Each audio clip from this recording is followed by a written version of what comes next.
নমস্কার সকলকে। সবার জন্য ছবি আঁকার আরেকটি নতুন ভিডিও নিয়ে আসলাম।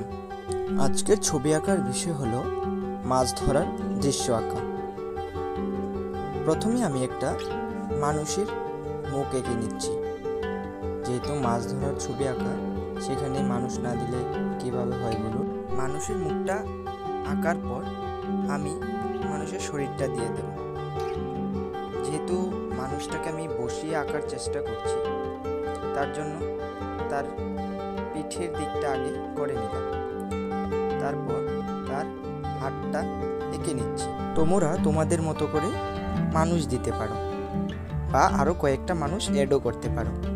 মাছ ধরার মধ্যে বেশি মানুষ দিলেও অসুবিধা নেই, যাতে কম্পোজিশনটা আর একটু ফুটে ওঠে। আমি বেশি মানুষ অ্যাড করলাম না, শুধু একটি মানুষ দিয়েই একটি ছবি দেখানোর চেষ্টা করলাম তোমাদের।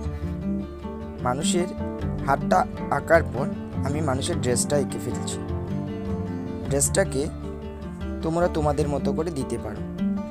তারপর যেহেতু বসিয়ে আঁকবো ছবিটা, তার জন্য এটাকে একটা নদী বা পুকুরের পাড়ে বসিয়ে দিলাম। এমনভাবে আঁকলাম যাতে মনে হয় লোকটা ওইখানে বসে মাছ ধরছে।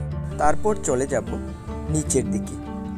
নিচের দিকে নদীর পাশে কিছু ঘাস দিয়ে দেব। ঘাস দিলে ছবিটাকে একটু সুন্দর দেখাবে। তারপর চলে গেলাম আবার লোকটার একটা হাতে। যেহেতু একটা হাত আগে দেওয়া হয়েছিল, এখন মেন যে হাতটা দিয়ে মাছ ধরার মেন প্রধান জিনিসটা বোঝা যাবে, ওইটার উপর, যেটাতে ছিপ নিয়ে লোকটা বসে থাকবে। একটা ছিপ আমি আমার মতো করে দিয়ে দিলাম, তোমরা তোমাদের মতো করে দিতে পারো। যেহেতু লোকটা বসে আছে, সেহেতু ছিপ দিলেই ছবিটাকে সুন্দর মানাবে। তাছাড়া তোমরা বিভিন্নভাবে দিতে পারো, হাতে জাল দিতে পারো, আরও বিভিন্ন ধরনের মাছ ধরার যে উপকরণ আছে তাও দিতে পারো। কিন্তু যেহেতু লোকটা বসে বসে মাছ ধরতে, সেহেতু ভাবলাম লোকটাকে ছিপ দিয়েই সাজিয়ে। ছিপ আঁকা হয়ে গেলে নদীটাকে বোঝানোর জন্য আমি নদীর পেছনে কিছু ঘাস দিয়ে দেব। ঘাস দিলে নদীটাকে আরেকটু সুন্দর বোঝা যাবে। এখন ছিপের যে দড়িটা আছে ওইটা আমি দিয়ে দিলাম, যাতে করে বোঝা যায় লোকটি নদীতে ছিপ নিয়ে বসে আছে। তারপর আরেকটু দূরত্ব বোঝানোর জন্য লোকটিকে দুটো তাল গাছ আমি অনেক দূরে দিয়ে দিলাম, যেন বোঝা যায় যে লোকটি অনেকটা দূরে কিছু তাল গাছ রয়েছে।